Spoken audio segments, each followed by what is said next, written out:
Hello everyone, আমি অর্চিতা আর আমার নতুন আইটি ব্লগে আপনাদের সবাইকে অনেক অনেক ওয়েলকাম। আর আমি আশা করি আপনারা সবাই খুব ভালো আছেন। আর আমি এই মুহূর্তে চললাম হান্টিংডাউনের স্টেশনে অ্যান্ড জাস্ট স্টেশনের পাশেই এই জায়গাটায় দেখলাম কয়েকটা খরগোশ ঘাস খাচ্ছিল। দেখতে কি কিউট লাগছে তাই না?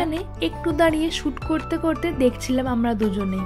আমরা স্টেশন পৌঁছে গেছি ওই ঘরের থেকে হেঁটে 5 মিনিট। খুব একটা বড় স্টেশন নয় আর খুব একটা ভিড়ও নেই, কিন্তু ঘন্টায় ঘন্টায় ট্রেন ঠিকই আসছে। এখানে মনে হচ্ছে আমাদের ইন্ডিয়ারই কোনো এক শহরের স্টেশন হচ্ছে। আর আজ আমরা দুজনেই চললাম হান্টিংডাউন থেকে লন্ডন ঘুরতে। ছুটি ছিল ওর আজকে অফিস, আর অনেকদিন কোথাও ঘুরতেও যাওয়া হয়নি, তাই আজ বেরোনো।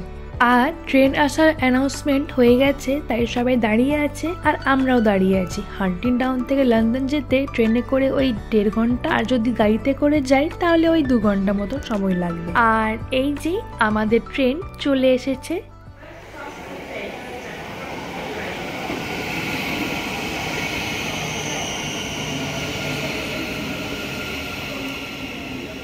চলুন এবার ট্রেনের ভিতরে যাই। অবশ্য আস্তে আস্তে উঠলেও হবে, কারণ বেশি লোকজন নেই। আর যদি খুব ভিড়ও হয় তাও এখানে আগে ভিতরের লোকজনেরা নামবে, তারপরে বাইরের লোকজনেরা চাপবে ট্রেনে।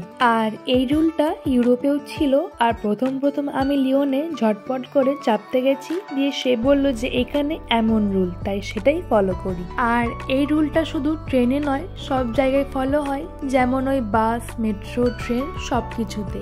আর আমাদের ট্রেন এবার লন্ডনের জন্য রওনা দিয়ে দিয়েছে।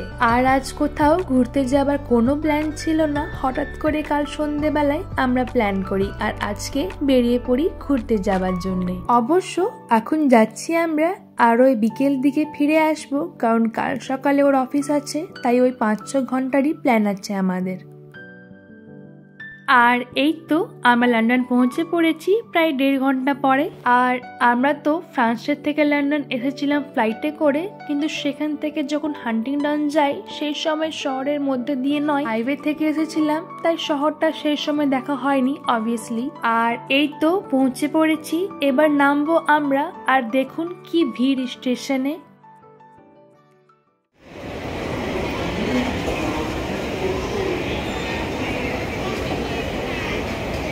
আর বিরাট বড় স্টেশন, দেখতে বেশ ভালো লাগছে। কিন্তু আমরা এখন আর স্টেশনটা ঘুরতে পারছি না, আমাদের বাইরে গিয়ে শহরটা ঘুরে নিতে হবে, কারণ আমাদের এখানে পৌঁছাতে প্রায় 11:15 বেজে গিয়েছে।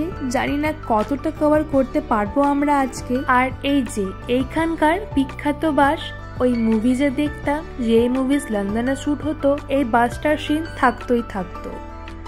আর এবারে আমরা চললাম এইখানকার অনেক famous London bridge. And trust me, ব্রিজটা এত সুন্দর ছিল যে কিচ্ছু বলার নেই, আপনারা নিজের চোখে দেখতে পাচ্ছেন। শুধু ব্রিজটা নয়, এই পুরো ভিউটা অসাধারণ দেখতে।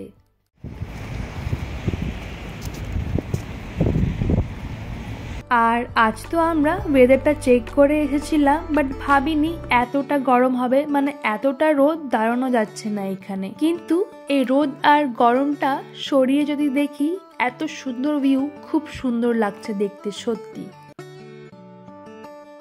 আর এবারে আমরা চললাম এই ব্রিজটায় উঠবো বলে, আর এত ভিড় এখানে, চারিদিকে কিন্তু এশিয়ানদের দেখতে পাচ্ছি। মনে হচ্ছে না যে বিদেশ, মনে হচ্ছে ইন্ডিয়ারই কোনো এক সিটিতে ঘুরতে এসেছি আমরা। আর আমি এশিয়ান এই জন্য বললাম, কারণ জানি না যে কে কোথা থেকে হচ্ছে। এবার সবাই তো আর 100% ইন্ডিয়ান নয়, তাই না? কেউ কেউ অন্য দেশ থেকেও হতেই পারে, তাই না? আর হ্যাঁ, আমরা লন্ডন আগের বছর মানে ওই জুন মাসে এসেছিলাম, আর ব্লগটা আমি এত দেরি করে পোস্ট করেছি, please forgive me for that.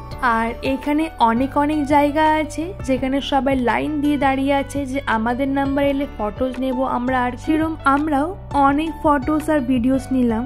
আর এই জায়গাটা দেখুন ভীষণ সুন্দরভাবে সাজিয়েছে বলুন। আর এখানে দেখুন, এখানে আবার ম্যাচ দেখা হচ্ছে, আর কেউ কেউ বসে বসে ম্যাচটাও দেখছে এত রোদ্রুতে। আর ওই যে বললাম আমরা জুন মাসে এসেছিলাম লন্ডন, তাই এত গরম এই সময়। গরম মানে রোদ্রুতে আর দাঁড়ানো যাচ্ছে না, এখানে এই কটা মাসই অনেক গরম, আবার তারপরে অসম্ভব ঠান্ডা। আর এই তো আমরা লন্ডন ব্রিজের ওপরে এই সময়, দেখুন কি সুন্দর লাগছে ব্রিজটার সামনে থেকে।